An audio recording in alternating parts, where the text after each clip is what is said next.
Hello everyone, welcome to Mind Power tutorial.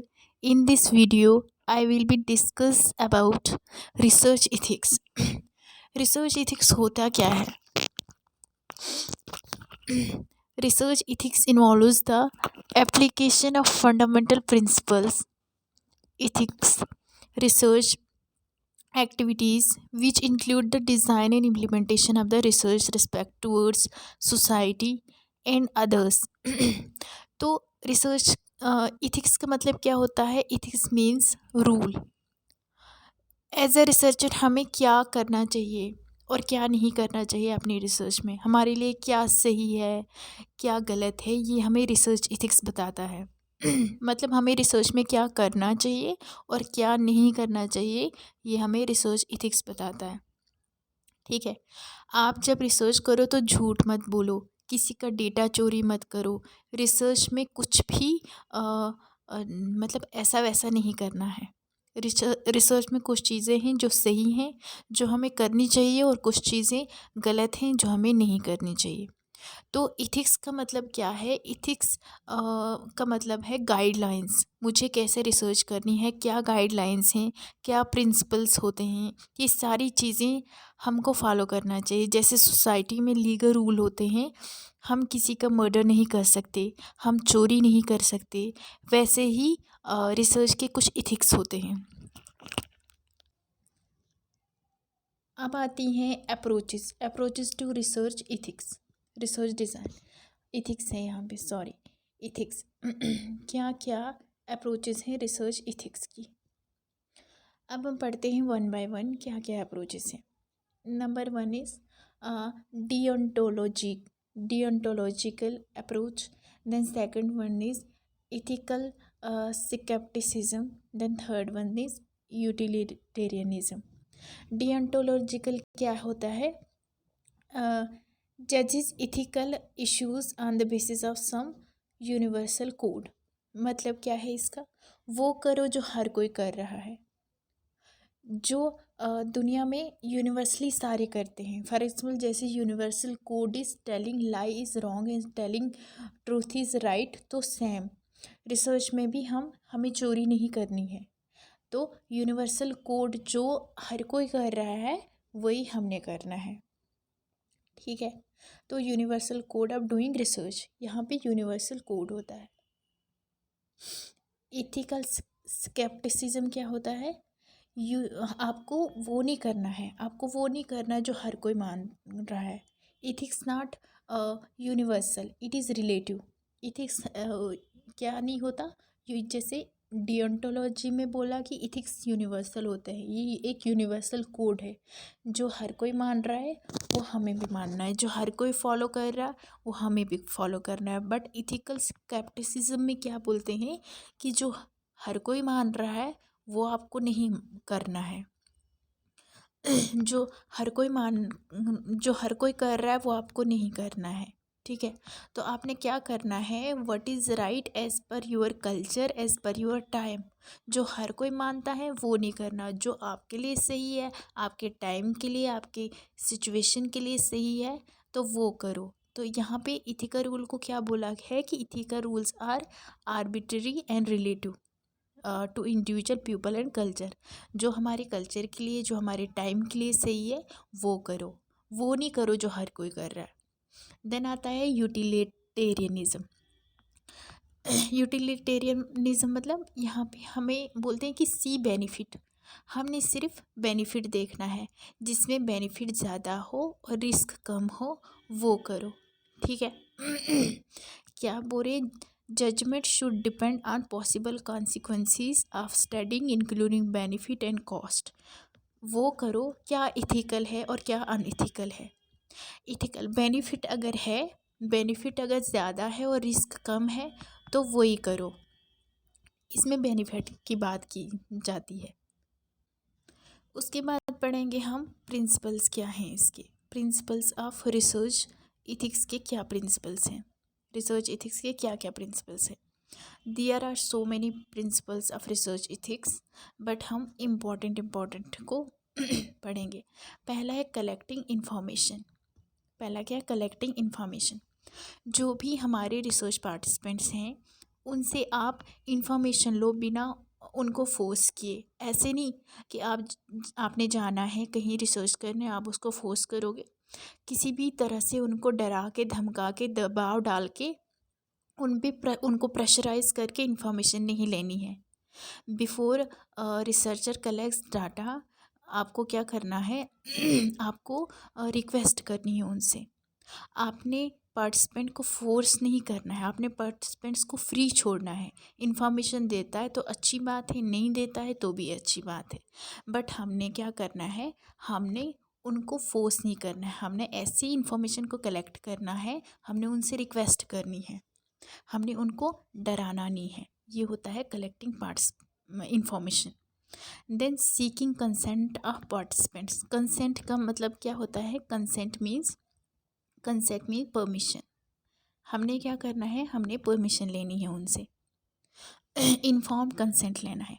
Participant की permission के बिना कुछ नहीं करना है, आपने इन्फॉर्म कंसेंट होनी चाहिए। इन्फॉर्म कंसेंट क्या होता है? जब मैं आपके लिए कोई, जैसे लाइक फॉर एग्जांपल, जब मैं आपके लिए कोई मेडिसिन बना के लाऊं तो मैं उसकी पूरी जानकारी दूं। ये किस चीज़ की दवा है, इसको खाओगे तो क्या इफ़ेक्ट होगा, क्या साइड इफ़ेक्ट है, क्या साइड इफ़ेक्ट नहीं है, मेरी रिसर्च क्या है, किसके लिए मैं कर रही हूँ। जितनी भी इंफॉर्मेशन आपके जानने के लिए इम्पॉर्टेंट है वो सारी इन्फॉर्मेशन मैं आपको पहले दूँ। ठीक है, ये होता है इन्फॉर्म कंसेंट। अगर मैंने दवा बनाई तो आपको तो पता ही नहीं है, आपको पेट में दर्द होगी, मैं आपको मेडिसिन खिलाऊंगी हेडेक की, उससे आपको साइड इफ़ेक्ट होगा, आपको तो पता नहीं होगा। तो ऐसा मैंने नहीं करना है, मैंने आपसे इन्फॉर्म कंसेंट लेनी है। मैंने आपको क्या करना है, मैंने आपको फ्री छोड़ना है। मैं आपको छोड़ दूँ कि आप जो भी डिसीजन लोगे।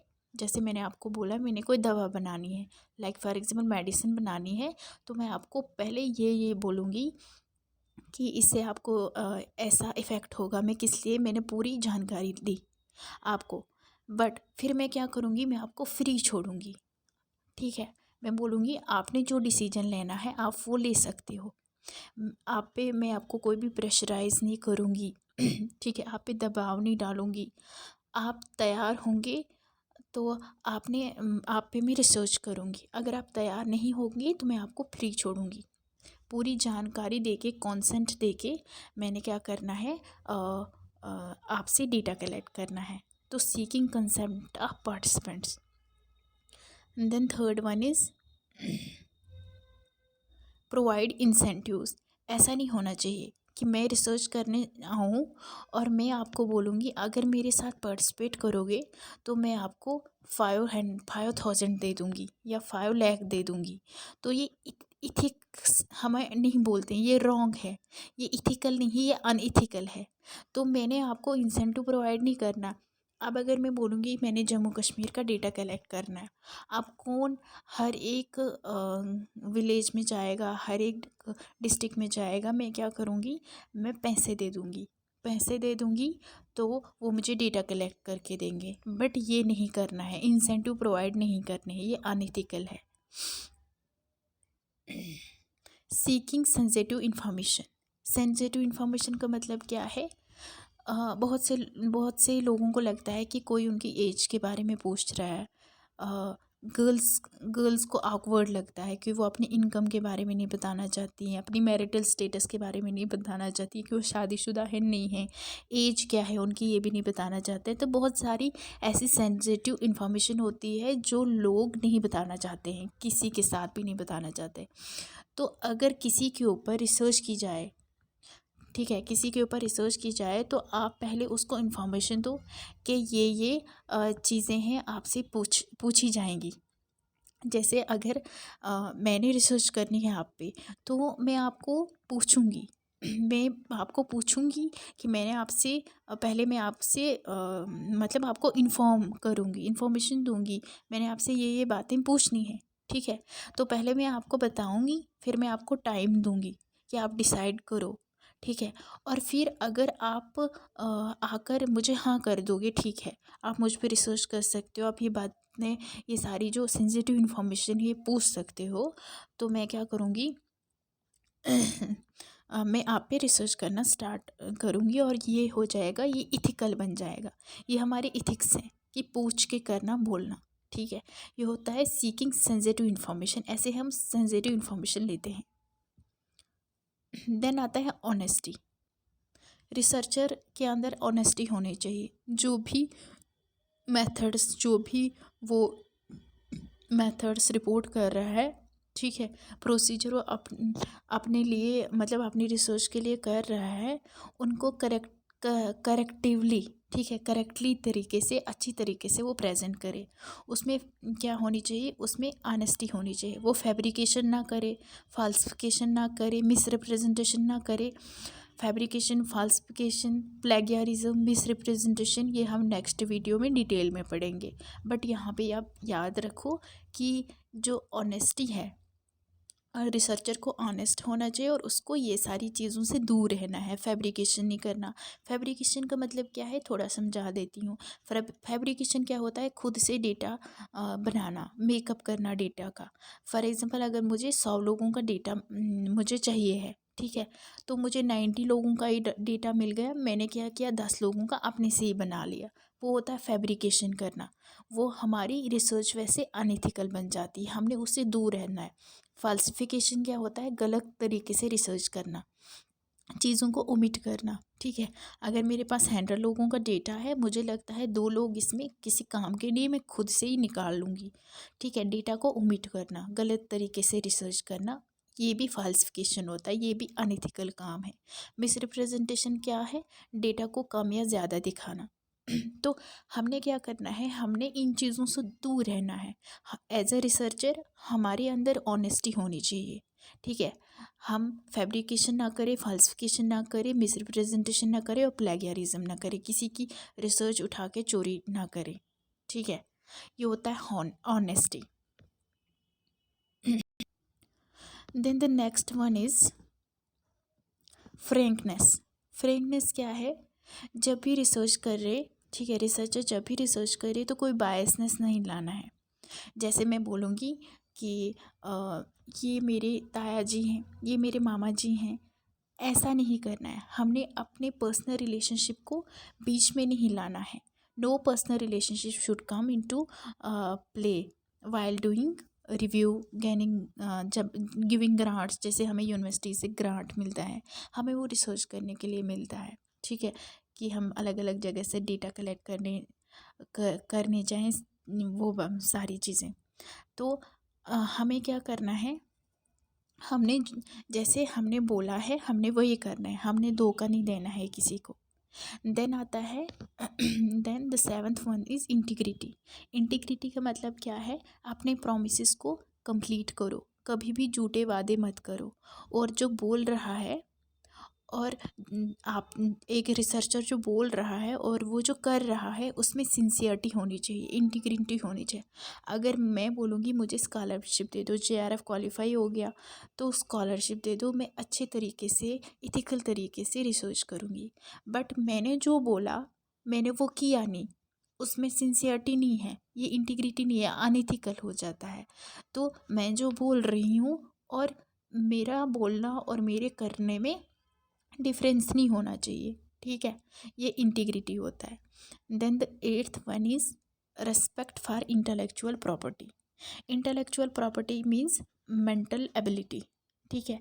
जैसे पेटेंट हो गया, कॉपीराइट हो गया, ट्रेडमार्क हो गया। पेटेंट क्या होता है, जो चीज़ मैंने अपनी दिमाग से बनाई है, उस चीज़ का मुझे राइट मिलता है कि ये मेरा है और सिर्फ मैं ही इसको यूज़ कर सकती हूँ। अगर तुम मेरा यूज़ करोगे तो आपको क्या लेनी पड़ेगी, आपको मुझसे परमिशन लेनी पड़ेगी।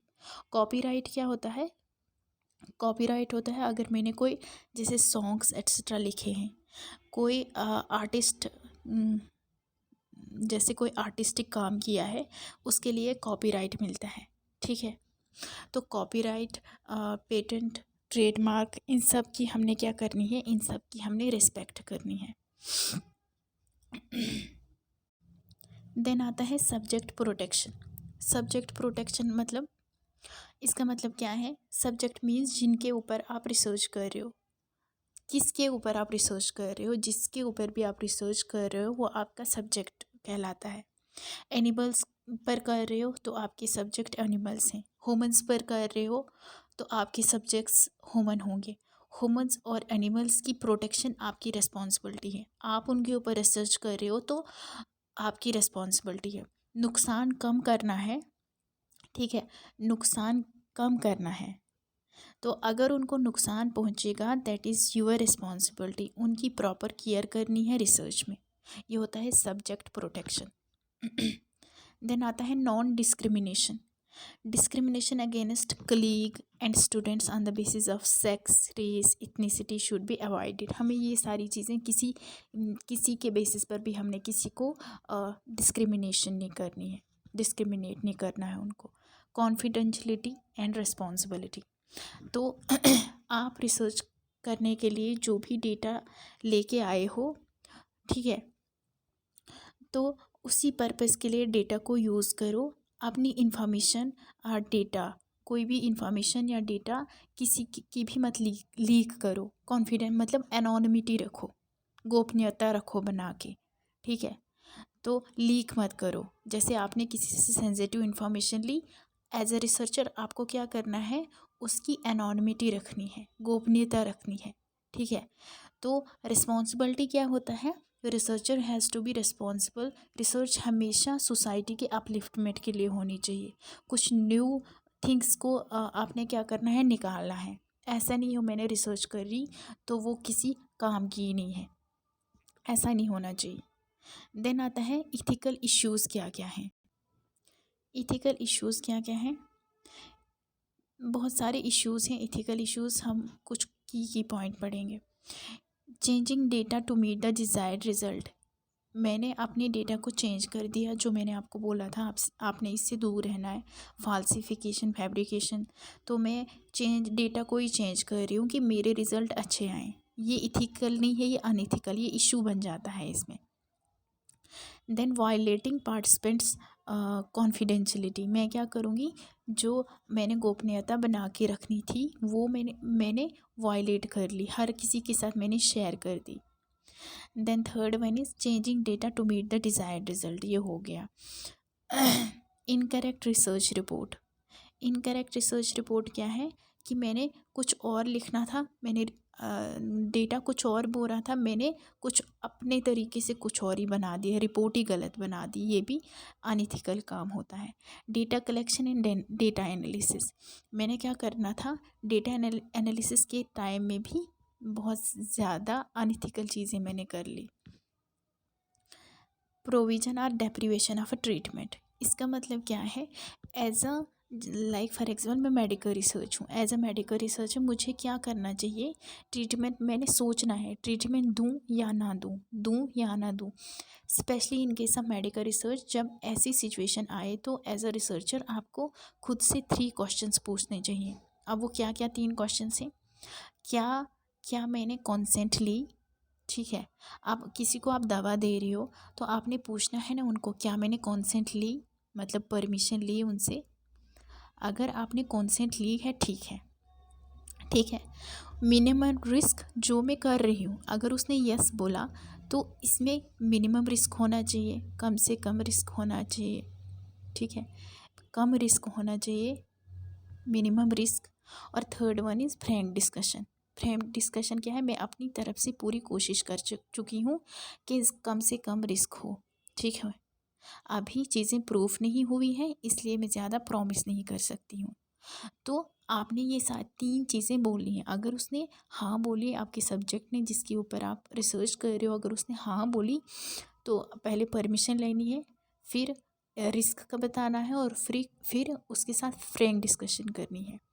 अगर ये 3 चीज़ें मिल गई तो you can resolve the ethical issues. आप इथिकल इश्यूज़ आसानी के साथ रिजॉल्व कर सकते हो। इनकरेक्ट रिपोर्टिंग में इनकरेक्ट दे दूँगी। Data collection and data analysis. मैंने डेटा कलेक्शन कुछ और ही करना था, ठीक है, और कुछ और ही हो गया, ठीक है। क्वालिटेटिव तरीके से करना था, क्वांटिटेटिव हो गया। ये भी अनइथिकल काम होता है।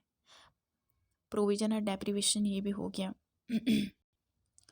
Using inappropriate research methodology, don't use highly bias sample method of procedure. अगर क्वालिटेटिव रिसर्च का यूज़ करना है तो आप क्वांटिटेटिव कर लिए, आपने डेलिबरेटली जानबूझ के ये सब कर दिया, तो ये भी अनइथिकल चीज़ है। अब ये आज का टॉपिक ख़त्म हो गया। तो अब हम कुछ पीवाईक्यू करेंगे, हम देखेंगे कि कैसे पीवाईक्यू आते हैं for your understanding.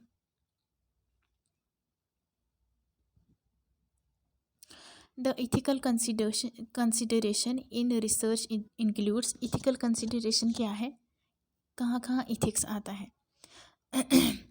Free कॉपिंग from books and general, मैं कॉपी करूँगी बुक्स एंड जनरल से, वो इथिकल इशू है कि नहीं? वो इथिकल इशू नहीं है, ठीक है। मैं कहीं से भी कॉपी करूँगी तो अगर मैंने उनका वो नाम नहीं दिया देन तो वो चला जाएगा प्लेगैरिज्म में, बट ये इथिकल इशू नहीं है। ए विल बी एलिमिनेटेड, ए इसमें भी है, इसमें भी है, इसको हम एलिमिनेट करेंगे। इन्फॉर्म कंसेंट, अभी आपने पढ़ा कि आपने इन्फॉर्म कंसेंट लेनी है, उनसे परमिशन लेनी है, अगर नहीं ली तो ये भी इथिकल में आ जाता है। बी फॉर श्योर, अब यहाँ पे कैसे निकालना है, ए तो है नहीं, बी तो हमें मिल गया, तो बी इसमें नहीं है, ये भी एलिमिनेट हो जाएगा। Then our answer will be option number B. Option number B correct answer है, ठीक है, यहाँ पे आंसर है। तो अब क्या क्या है, इन्फॉर्म कंसेंट लेनी है, प्लेगियरिज्म को अवॉइड करना है, और हमने क्या करना है, प्रॉपर रेफरेंसिंग देने हैं कि मैंने ये चीज़ उठा के कहाँ से पढ़ी है, कहाँ कहाँ से मैंने साइट किया है, ये सारी चीज़ें होनी चाहिए। देन वो इथिकल माना जाएगा। Then the second question is research ethics from a genuine concern for research to lend credibility of the findings. Second statement क्या बोल रहा है, the use of ICT in research is mandatory as it is economical in terms of time and use of resources. First statement क्या बोल रहा है कि research ethics क्या है, research ethics from a genuine concern for credibility. जब हम हाँ, रिसर्च इथिक्स में क्रेडिबिलिटी होनी चाहिए, फाइंडिंग्स में क्रेडिबिलिटी क्या होता है, बेस्ट से बेस्ट रिजल्ट। तो सेकंड स्टेटमेंट बोल रहा है कि use of ICT is mandatory. ICT का यूज़ मैंडेटरी है क्या, मतलब ज़रूरी है, ज़रूरी करना ही करना। पहले तो आईसीटी के बगैर भी रिसर्च होती थी, तो ये गलत है। ऑप्शन सेकंड इनकरेक्ट है, तो option number C will be our right answer. First is correct and second is incorrect. अच्छा, at every step of research genuineness is to be watched, hence the issue of research ethics becomes germane. इसका मतलब क्या है कि हर एक step, research step में क्या है, जेन्युइननेस होती है। अगर हम हर एक रिसर्च के स्टेप में जेन्युइननेस रखेंगे तो जो रिसर्च का इशू होगा, रिसर्च का जो इशू होगा वो ख़त्म हो जाएगा। सेकंड स्टेटमेंट क्या बोल रहा है कि ICT application in research is supportive and facilitate rather than mandatory and absolute, ये भी करेक्ट है। So option number A will be our right answer.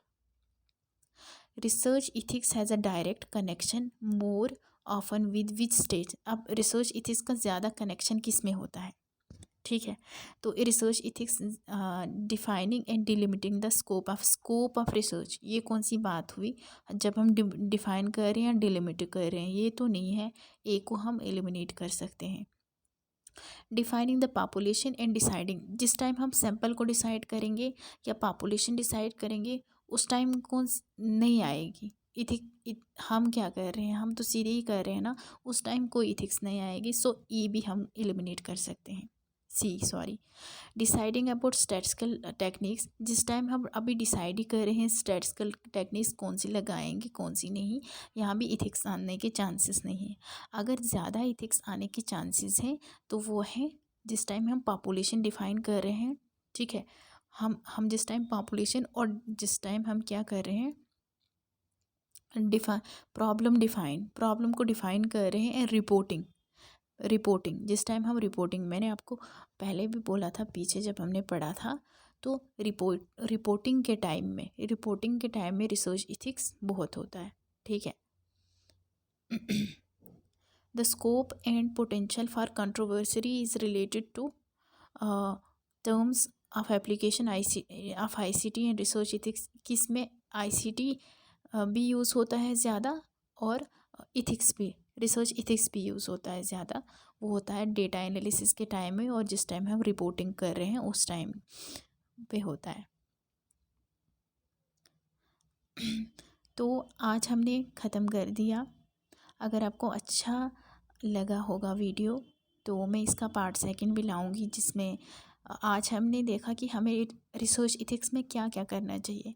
तो मैं 2 पार्ट में ले आऊँगी कि हमें रिसर्च इथिक्स में क्या नहीं करना चाहिए। उसमें हम डिटेल में पढ़ेंगे फॉल्सिफिकेशन क्या होता है, फैब्रिकेशन क्या होता है, प्लेगियरिज्म क्या होते हैं और उसके बहुत सारे टाइप्स क्या होते हैं। सो बाय।